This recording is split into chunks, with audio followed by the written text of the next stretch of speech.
entonces vamos a resolver un problema diferente, un problema que en general uno podría verlo con la teoría de la combinatoria, pero en realidad este es un problema que se puede ver incluso más desde el punto de vista del conteo, y quizás es más fácil de entender desde ese punto de vista. Y lo vamos a resolver de dos formas, ¿ya? Para que quede toda la claridad respecto a las soluciones. Entonces, es un problema que parece simple porque no son muchas cantidades. Si se fijan, dice, ¿de cuántas maneras pueden ingresar 4 alumnos en 3 salas si no se hace distinción de personas? Subrayo esa parte de que no se hace la distinción entre personas porque claramente esa condición va a hacer que el problema sea distinto. Entonces uno tiende a pensar que este podría ser un problema de variaciones, de combinaciones, así como aplicar fórmulas, y en realidad no es tan simple, ¿no? Porque ahora tengo 4 alumnos, ¿cierto? 4 personas, ¿cierto? Que tengo que ubicar en 3 salas. Entonces, no es tan sencillo como decir combinación de 4 sobre 3 o variación de 4 sobre 3. No es tan sencillo, porque hay muchas combinaciones que aquí no estamos viendo. Fíjense que el problema es colocar estas 4 personas en estas 3 salas.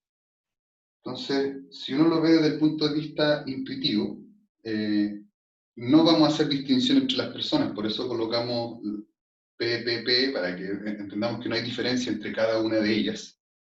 Es como si fueran, comillas, la misma persona, claramente eso no es así, pero es como pensarlo así. Después vamos a comentar qué pasaría si es que hubiese distinción entre las personas. Pero uno cuando empieza a pensar cómo coloco estas 4 personas, cómo podrían ingresar estas 4 personas, uno empieza a pensar en casos.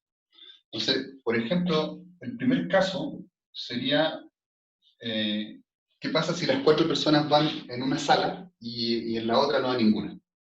Entonces, caso 1, 4 personas en una sala. Y se entiende que ninguna en el resto.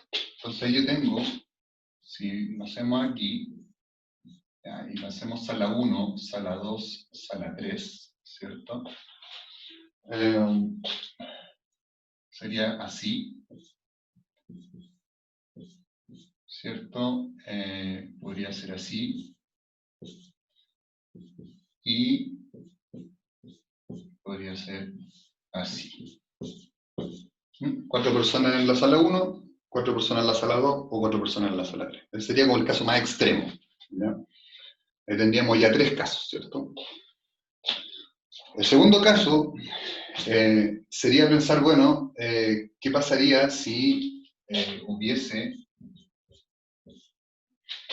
3 personas en una sala? Y como falta una para las 4, entonces habría una y una en otra sala, ¿cierto?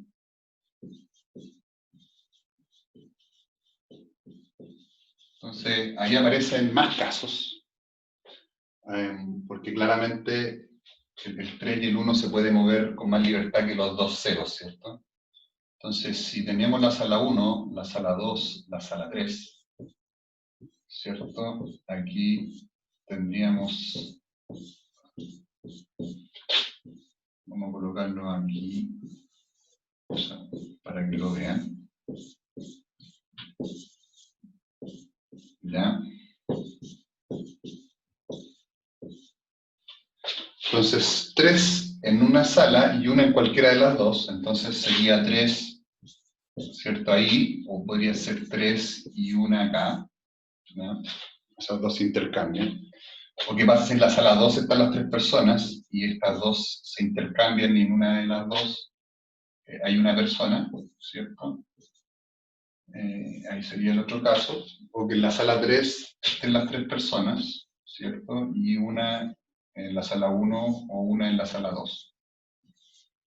Entonces, si se fijan ahí, quizás no se ve bien, pero si se fijan acá, ahí ya llevaríamos 3, llevaríamos 9 casos.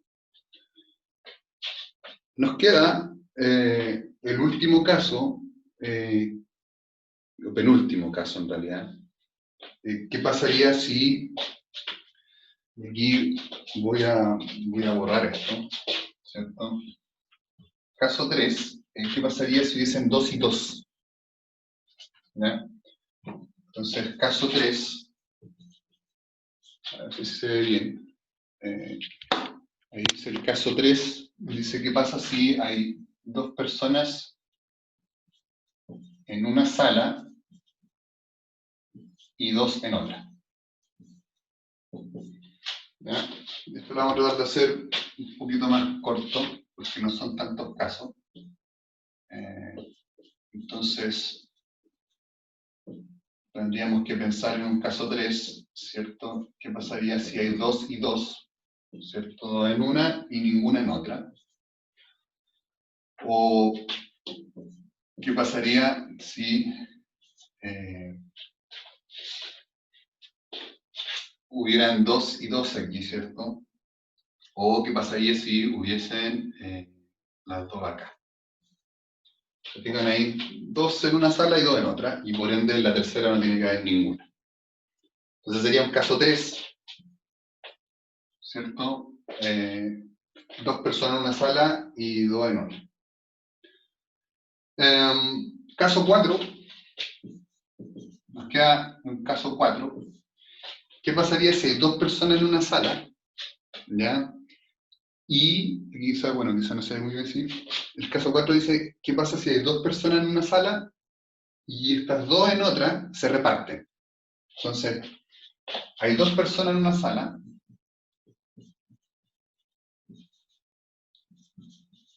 No sé si se ve bien. En una sala, una en otra y una en la última, ¿cierto? Entonces hay más repartición de las 4 personas. ¿Ya? No hay una sala que no quede con nadie. Entonces uno se da cuenta que en este caso tendríamos, ¿cierto? Que estas 4 personas, ojalá se vea bien. A ver, ahí sí. Uno tendría que, por ejemplo, aquí hay 2 y aquí hay una y una. O que aquí hay 2 y aquí habrían las otras una y una. O que aquí habrían 2 y aquí habría una y una. Entonces, después, o sea, uno se da cuenta que estos son todos los casos posibles, porque si después yo empiezo a pensar en cualquier otra cantidad y quiero seguir bajando, me doy cuenta, me voy a topar con alguno de estos casos de nuevo. ¿Ya? Sería como volver a lo mismo. Estos son todos los casos posibles en que se pueden repartir 4 personas en 3 salas.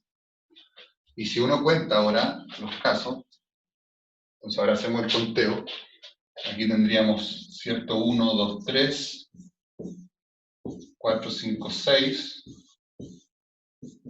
7, 8, 9, 10, 11 y 12, y 13, 14, 15. Entonces ahí estarían las 15, ¿cierto? Que es lo que dice la pauta, de hecho, ¿cierto? 15 maneras. ¿Ya?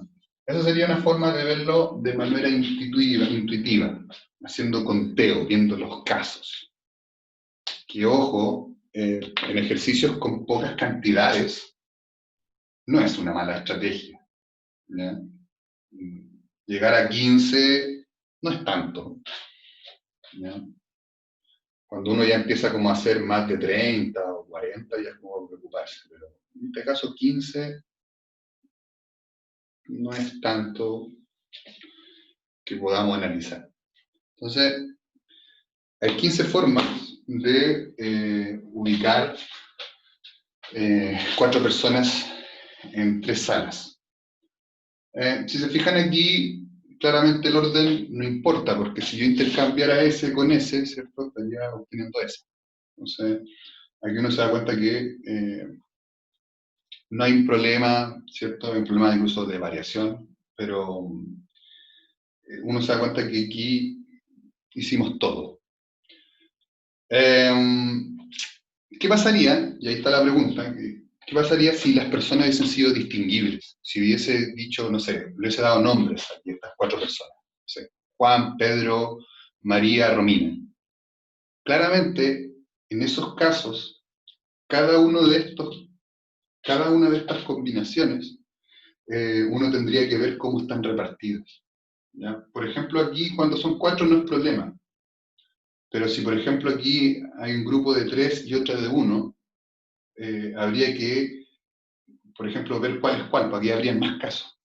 Si hubiese distinción entre las personas, estos casos que son más repartidos serían muchos más. Porque, no sé, aquí podría estar Juanito, Pedrito, Romina y aquí María, y ese es un caso, o podría estar aquí Romina y los otros 3 acá, y sería otro caso, y así esto no serían 15, seguramente serían muchos más casos.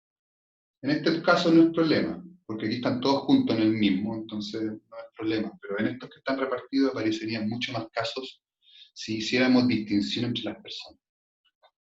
Por eso quizás esta solución todavía se puede considerar válida y no tan engorrosa o larga. Yo le expliqué con harto detalle y ustedes lo pueden hacer de una manera mucho más simple.